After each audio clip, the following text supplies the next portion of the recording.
नमस्कार. आजच्या या विशेष विश्लेषणामध्ये आपण महाराष्ट्रातील जमिनीच्या लेआउट मंजुरीबाबतच्या अत्यंत कडक अशा नवीन नियमांची अगदी सविस्तर माहिती घेणार आहोत.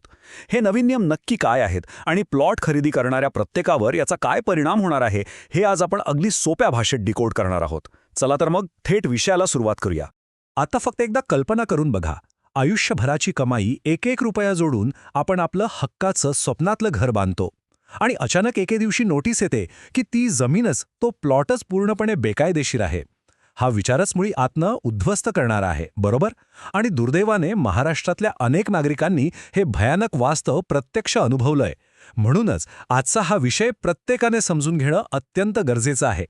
आजच्या या विश्लेषणात आपण नक्की काय काय पाहणार आहोत तर बेकायदेशीर प्लॉटिंगचा नेमका सापळा काय आहे, सिस्टीममधील प्रशासकीय पळवाटा कोणत्या होत्या, शासनाची ऑक्टोबर 2024ची नवीन आणि कडक डेडलाईन, यापुढील कठोर कारवाईचे स्वरूप आणि सर्वात शेवटी फसवणूक टाळण्यासाठीची एक अत्यंत महत्त्वाची चेकलिस्ट. तर सुरुवात करूया आपल्या पहिल्या भागापासून, द इल्लीगल प्लॉटिंग ट्रॅप. सामान्य माणसे या खोट्या आश्वासनांच्या आणि अनधिकृत प्लॉट्सच्या जाळ्यात नकळतपणे कशी ओढली जातात ते आधी आपण समजून घेऊया. हे बघा, लेआउट मंजुरी नसलेला प्लॉट विकत घेणं हे अगदी संगणकाचा नुसता मॉनिटर विकत घेण्यासारखं आहे. म्हणजे तो दिसायला एकदम भारी आणि पूर्ण वाटतो, पण तो शहराच्या मदरबोर्डला म्हणजेच मुख्य पायाभूत सुविधांना जोडलेलाच नसतो. याचा सरळ अर्थ असा की तिथे कधीच रीतसर आणि कायदेशीररित्या वीज, पाणी किंवा रस्ते पोचू शकत नाहीत. सगळा व्यवहार फक्त हवेत आणि कागदावरच अडकून राहतो. आता यामागची कायदेशीर बाजू बघूया. अशा बेकायदेशीर प्लॉट्समुळे होतं काय तर महाराष्ट्र जमीन महसूल संहिता 1966 मधील अकृषिक किंवा ज्याला आपण NA म्हणतो ती परवानगी आणि MRTP कायदा 1966 नुसार लागणारी टाउन प्लॅनिंगची लेआउट मंजुरी या दोन्ही अत्यंत महत्त्वाच्या गोष्टींना सरळ बगल दिली जाते. रस्ते किंवा मोकळ्या जागांसाठी कोणतीही जागा न सोडता थेट जमिनीचे तुकडे पाडले जातात, ज्यामुळे मूलभूत सुविधांचा कोणताही कायदेशीर अधिकार तिथे राहत नाही. आता वळूया दुसऱ्या भागाकडे, प्रशासकीय पळवाट. लँड माफियांना इतक्या उघडपणे काम करण्याची आणि लोकांची फसवणूक करण्याची संधी सिस्टममध्ये नेमकी कशी मिळाली? इथे एक मोठा तांत्रिक गोंधळ होता. नोंदणी कायदा 1908, ज्याचं मुख्य काम फक्त दस्त नोंदणी करणं आणि शासनाचा टॅक्स म्हणजेच स्टॅम्प ड्युटी गोळा करणं आहे. आणि दुसरा आहे MRTP कायदा, जो प्रत्यक्ष नगररचनेचे नियमन करतो. या दोन कायद्यांमध्ये काहीच ताळमेळ नव्हता. ते पूर्णपणे स्वतंत्रपणे काम करत होते आणि याच ब्लाइंड स्पॉटचा किंवा तांत्रिक दरीचा गैरफायदा अनधिकृत प्लॉट विक्रेत्यांनी घेतला. म्हणजे ऐतिहासिकदृष्ट्या पाहिलं तर दुय्यम निबंधकांना किंवा सब रजिस्ट्रारला लेआउट मंजूर नाही या एकाच कारणास्तव प्रॉपर्टीची नोंदणी नाकारण्याचा थेट अधिकारच नव्हता. त्यांनी फक्त स्टॅम्प ड्युटी भरली आहे की नाही हे पाहणं अपेक्षित होतं. एकदा का दस्त नोंदवला गेला की सामान्य खरेदीदाराला वाटायचं, चला आपला प्लॉट आता शासनाच्या दरबारी कायदेशीर झाला. म्हणजे शासनाच्याच एका विभागात नोंदणी होते पण दुसरा विभाग त्याला बेकायदेशीर ठरवतो. असा हा सगळा भयंकर गोंधळ होता. आणि ह्याच गोंधळातून एक अतिशय धोकादायक गैरसमज समाजात पसरला. गैरसमज असा की 100 रुपयांच्या स्टॅम्प पेपरवर लिहून घेतलं किंवा नुसती नोटरी केली की आपल्याला जमिनीची कायदेशीर मालकी मिळते. पण वास्तव पूर्णपणे वेगळा आहे. अशा कागदपत्रांना मालमत्ता हस्तांतरणासाठी कायद्याच्या नजरेत 0 किंमत असते. मालमत्ता अशा पद्धतीने कधीच कायदेशीरित्या ट्रान्सफर होत नसते, हे आपण कायम लक्षात ठेवलं पाहिजे. आता पाहूया भाग 3, ऑक्टोबर 2024चा कट ऑफ.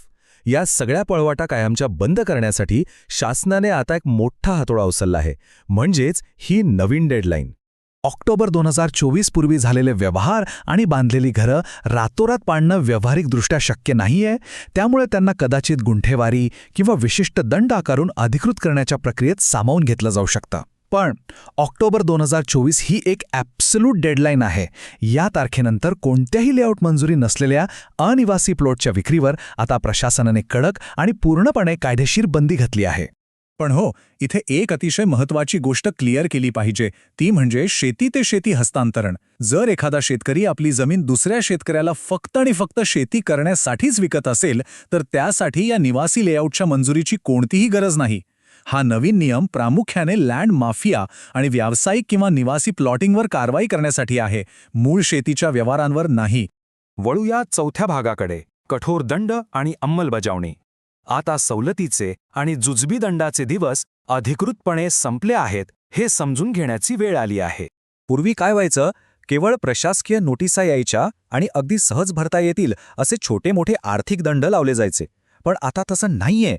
आता थेट फौजदारी गुन्हे म्हणजेच क्रिमिनल FIR दाखल होणार. यात तुरुंगवासही होऊ शकतो. आणि सर्वात धक्कादायक म्हणजे त्या व्यक्तीच्या सिबिल रेकॉर्डवर, कर्ज घेण्याच्या क्षमतेवर आणि पासपोर्टवर कायमचा डाग लागू शकतो. हे खरंच खूप गंभीर आहे. आणि हे नुसतं कागदावर नाहीये बरं का. या नियमांची प्रत्यक्ष अंमलबजावणी करण्यासाठी प्रशासन अत्यंत आक्रमक आणि हायटेक पावलं उचलत आहे. लेआउटचं हाय रिझोल्यूशन ड्रोनने सर्वेक्षण केलं जाते.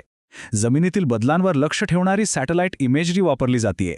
आणि महसूल, नगररचना व स्थानिक स्वराज्य संस्थांची एकत्रित जॉईंट रेड पडतीये. म्हणजे चारही बाजूनी या बेकायदेशीर धंद्याची पूर्ण कोंडी केली जाणार आहे. आता आपण आलो आहोत शेवटच्या आणि सर्वात महत्त्वाच्या 5व्या भागावर. खरेदीदारांसाठीची अल्टिमेट चेकलिस्ट. आपली आयुष्यभराची पुंजी कशी सुरक्षित ठेवायची. कोणताही प्लॉट घेताना या 3 सोप्या पण अत्यंत महत्त्वाच्या पायऱ्या आपण कायम लक्षात ठेवल्या पाहिजेत. पहिली पायरी, लेआउटच्या नकाशावर महानगरपालिका किंवा सक्षम प्राधिकरणाचा अधिकृत शिक्का आणि सही स्वतःच्या डोळ्यांनी तपासा. नुसत्या रंगीत आणि भडक जाहिरातींना अजिबात बळी पडू नका. दुसरी पायरी, ऑक्टोबर 2024चा कट ऑफ तारखेनुसार आपल्या प्लॉटची नेमकी कायदेशीर स्थिती काय आहे हे तपासा. आणि तिसरी पायरी, प्रत्यक्ष जागेचे मोजमाप आणि सातबारा उतार्यावरील नोंदी तंतोतंत जुळत आहेत ना याची खात्री करा. स्वतः कागदपत्रांची सखोल तपासणी करणं हाच फसवणूक टाळण्याचा एकमेव मार्ग आहे. हे नवीन नियम येणाऱ्या पिढ्यांसाठी नक्कीच एक मोठी संरक्षण ढाल बनतील, यात शंका नाही. पण जाता जाता एक प्रश्न आपल्याला नक्कीच विचार करायला लावतो.